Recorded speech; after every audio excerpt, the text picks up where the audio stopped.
Andalusia, land of gods. Some time ago, a mysterious meeting was organized on the Mount Olympus. Do you know what is this place? Yes. This is the home of all gods of the ancient Greece, a very advanced civilization for the time where they exist.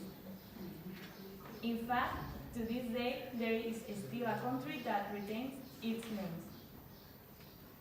Ancient Greece was a group of many villages, as the Athenians and Spartans, and the legend says that it was the gods who decide the destiny of all these people. There, in the Olympus, they talk about topics as important as the one we are going to tell you about.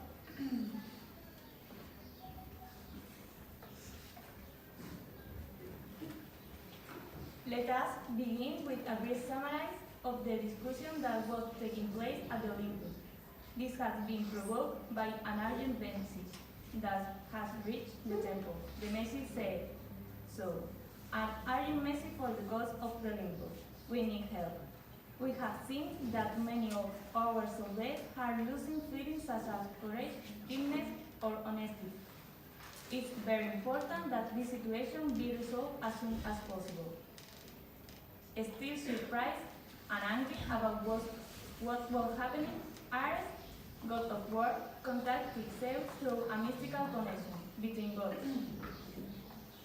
Says, "I need you to come down to the world of mortals, for we are in great danger. Humans are losing their most valuable qualities. I need you to get going and do something to get them back."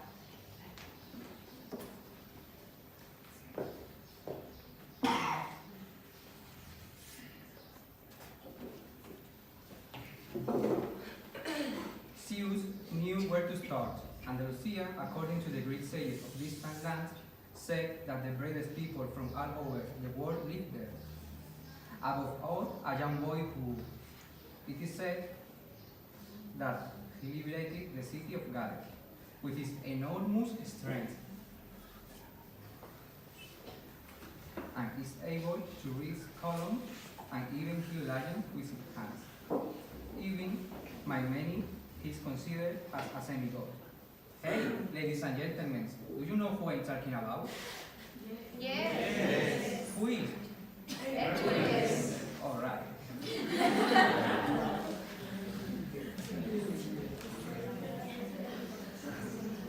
Zeus knew where his son was. He turned to half god and half human, but he had a better relationship with humans. And Not easy, because he had to sail by boat in the middle of the Mediterranean Sea, which at that time was very, very brave. But nothing happened, since the courage of the great Hercules could overcome any adversity. It was said that for this very reason, the gods, specifically his father, had entrusted him with this mission.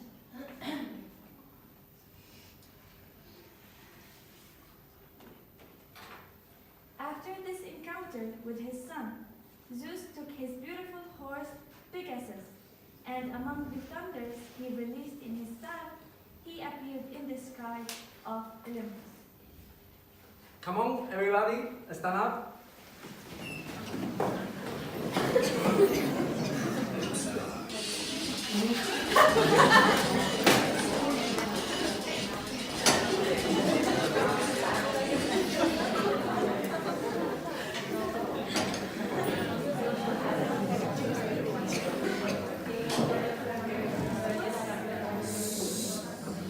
Zeus said, "Dear Ares, I have been on Earth for a long, long time. I have found the ideal person for this mission. My son, Hercules.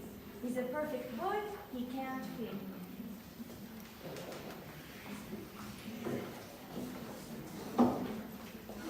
Ares received a message from one of his commanders on Earth. He didn't give credit. Hercules had not found the courage needed in Andalusia. He had failed. Olympus was divided. Theos did not believe that his son had not been able to carry out such an assignment, whereas Ares, furious at the truth he had placed in Theos for nothing, decided to face him in the most cruel battle that is remembered to this day.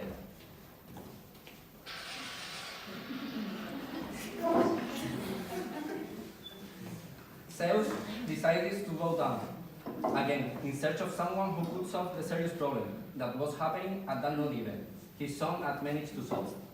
Suddenly, he noticed a beautiful woman who was standing up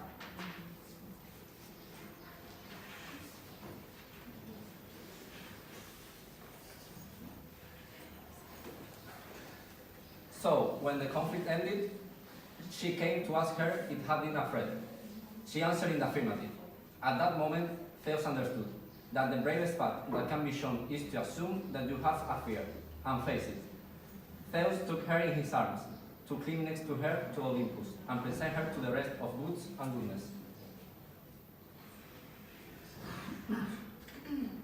Once at Olympus, the woman demonstrated her humility by assuming that she did not feel like the bravest person on the earth. And it was at the present moment when everyone understood that she was the ideal person who would solve the problem. Since with her courage and humility, she would teach the gods and demigods that these two qualities are among the most important of a person. And that is the end of the